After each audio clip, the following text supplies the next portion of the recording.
स्त्री प्रत्यय प्रकरण में आपका हार्दिक स्वागत है।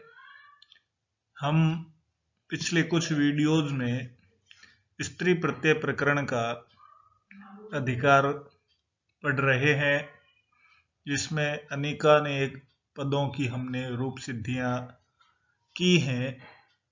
यहाँ हम एक नवीन सूत्र के साथ प्रस्तुत हैं। सूत्र है द्विगोह। द्विगोह सूत्र का तात्पर्य यदि हम वृत्ति के रूप में देखें तो वृत्ति कुछ इस प्रकार बताई गई है। अदंताद द्विगोर गीप शात, अर्थात अदंत प्रातिपदिक से स्त्रीत्व की विवक्षा में गीप प्रत्यय हो, अर्थात अदंत प्रातिपदिक द्विगु संज्ञक प्रातिपदिक से स्त्रीत्व की विवक्षा में गीप प्रत्यय हो। इससे जो पद गीप प्रत्यय लग करके जो द्विगु प्रातिपदिक से रूप बनेगा वह है त्रिलोकी। फिर इसमें कहते हैं कि अजादित्वाद। अजादित अदंत क्यों कहा? तो कहते हैं अजादित्वाद होने के कारण से जो पद बनेगा वह क्या है? टाप प्रत्यय होकर के बनता है। अजादि गण में पाठ होने के कारण से टाप प्रत्यय होकर के त्रिफला और त्र्यनिका शब्द सिद्ध होते हैं। अन्यथा द्विगु प्रातिपदिक से स्त्रीत्व की विवक्षा में गीप प्रत्यय होगा। अब यदि हम त्रिलोकी शब्द की या पद की रूप सिद्धि देखें तो सर्वप्रथम हम इसका विग्रह देखेंगे समास के अंतर्गत। तो समास विग्रह बनता है त्रयाणाम लोकानाम समाहारः। तो इस समास विग्रह में जो दो पदों का प्रयोग किया गया है, एक त्रयाणाम एक लोकानाम। तो त्रयाणाम षष्ठी विभक्ति बहुवचन का रूप है, अतः अलौकिक विग्रह जो बनेगा त्रिआम। और दूसरा पद है लोकानाम, ये भी षष्ठी विभक्ति का पद है, अतः इसका पदच्छेद विभक्ति में करेंगे तो लोक आम। तो त्रिआम लोक आम, इस अलौकिक विग्रह से हमारा कार्य आगे संपन्न होगा। तो सर्वप्रथम हम देखते हैं कि दो पदों में नित्य समास हुआ करता है। तो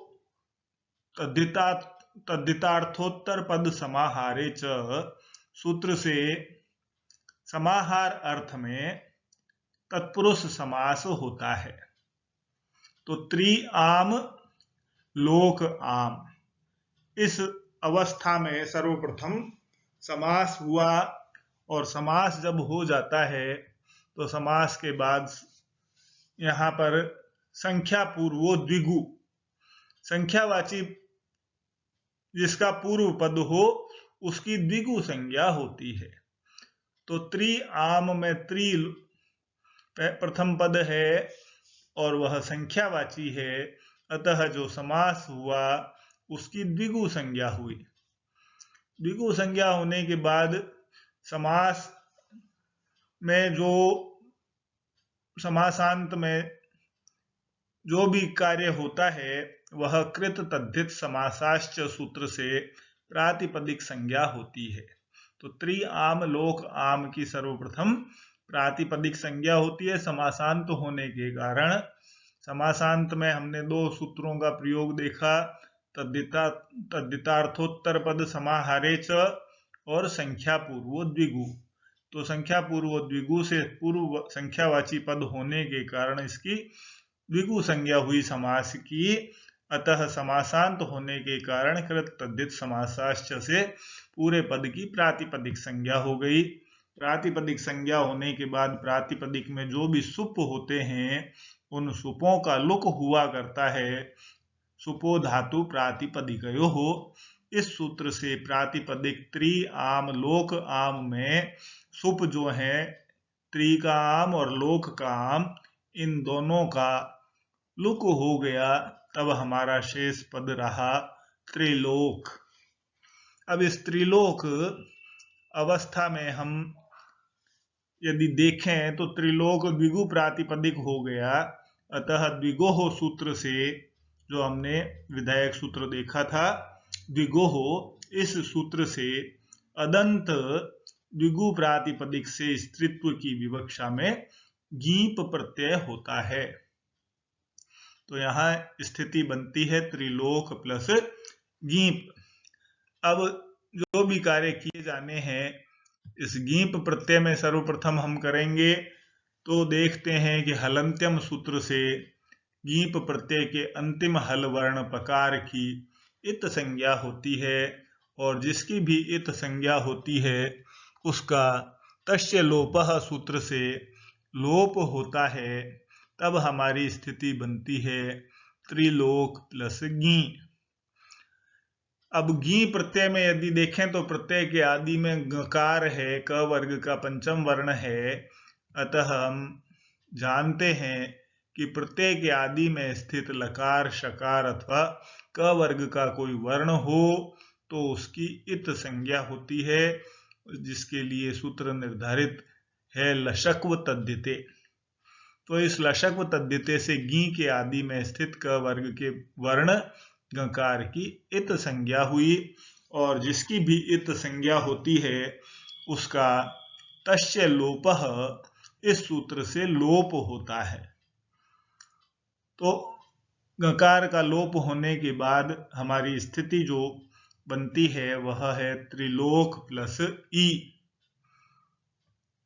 इस स्थिति में यदि हम देखें तो ईकार परे है, तो ईकार परे होने के कारण भ संज्ञक टी का लोप होता है। भ संज्ञा क्या है? त्रिलोक है। टी क्या है? त्रिलोक के क में स्थित अकार है। तो यशेति च सूत्र से ईकार परे होने के कारण भ संज्ञक टी त्रिलोक के क में स्थित अंतिम अकार का लोप हुआ, तब हमारी स्थिति बनी त्रिलोक प्लस ई। संयोग यदि हम कर देंगे तो हमारा जो शब्द स्त्रीत्ववाची शब्द है त्रिलोकी, यह शब्द निष्पन्न होता है। अब इस शब्द से हम पद बनाने की प्रक्रिया प्रारंभ करते हैं।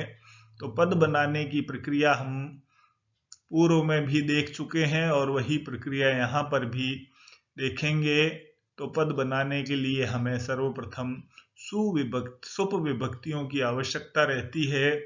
सर्वप्रथम जो सूत्र हम प्रयोग करते हैं स्वौज समौट इत्यादि सूत्र के साथ में सुपः प्रत्ययः परश्च और ज्ञाप प्रातिपदिकात, इन सूत्रों से ज्ञंत, हमारा शब्द है त्रिलोकी जो ज्ञंत है, तो ज्ञंत से परे सु औजस आदि प्रत्ययों की प्राप्ति होती है। द्वैकयोर द्विवचनैक वचने सूत्र से प्रथमा विभक्ति एक वचन की विवक्षा में हमें सुविभक्ति प्राप्त होती है। तो हमारी स्थिति बनती है त्रिलोकी सु। अब सु जो है वो उपदेश है, अतः उपदेशेज नुनासिक इत, इस सूत्र से उपदेश सु में स्थित अनुनासिक अच ऊकार की इत संज्ञा हुई। तस्य लोपः से इत संज्ञक का लोप हुआ, तब हमारी स्थिति बनी त्रिलोकी प्लस स। अब स चूंकि सु का है और त्रिलोकी ज्ञंत पद है, ज्ञंत शब्द है, तो हलंग्याभ्यो दीर्घात सुतिष्य प्रकृतम हल, यह सूत्र कहता है कि ज्ञंत शब्दों से परे सु के अप्रकृत हल का लोप होता है। तो सु के अप्रकृत हल सकार का यहाँ लोप हुआ, तब हमारी स्थिति प्रथमा विभक्ति एक वचन की विवक्षा में त्रिलोकी पद के रूप में सिद्ध होती है।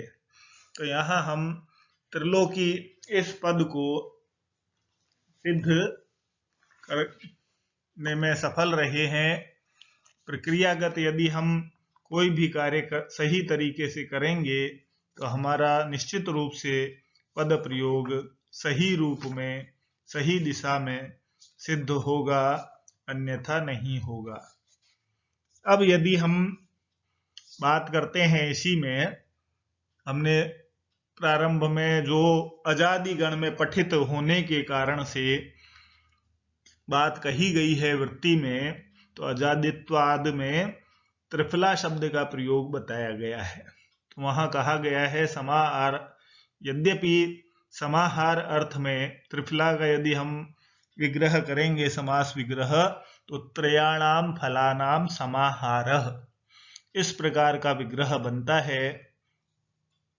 तो यहां पर भी यद्यपि द्विगु समास है, क्योंकि पूर्व पद संख्यावाची है, उत्तर पद अकारांत भी है, फिर भी यहाँ पर द्विगोह सूत्र से स्त्रीत्व की विवक्षा में गीप न होकर के इसे अजादि गण में पठित माना गया है।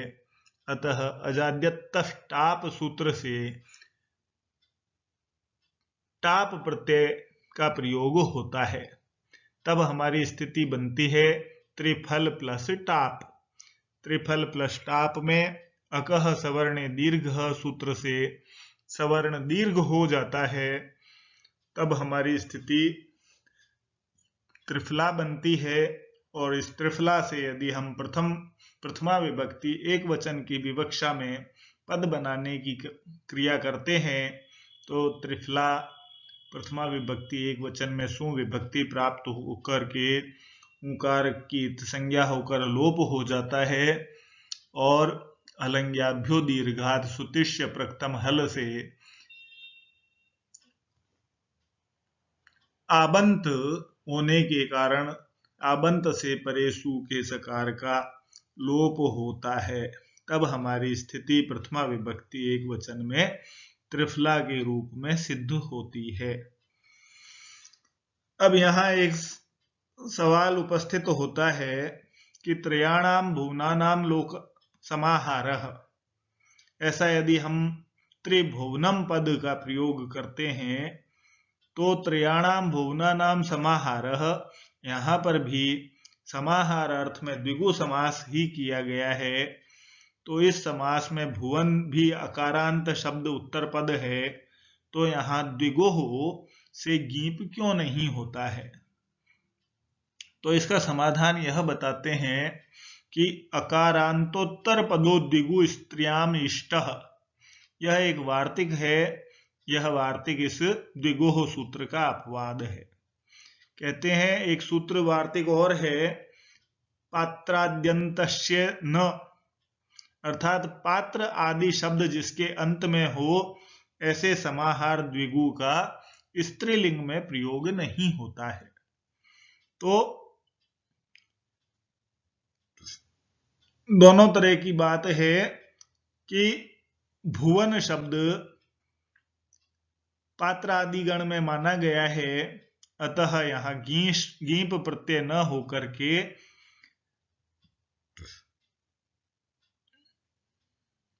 अकारांत उत्तर पद को पात्रादि में पठित माना गया है। अतः स नपुंसकम सूत्र से वह नपुंसक लिंग में होता है, तब त्रिभुवन शब्द ही अभीष्ट रूप में रहता है, और फिर सु औजस से सुविभक्ति प्राप्त होती है, और नपुंसक लिंग में अतोअम सूत्र से सु को अम आदेश हो जाता है। अमी पूर्व सूत्र से पूर्व रूप आदेश होकर त्रिभुवनम, इस प्रकार नपुंसक लिंग में प्रथमा विभक्ति एक वचन में यह प्रयोग सिद्ध होता है। धन्यवाद।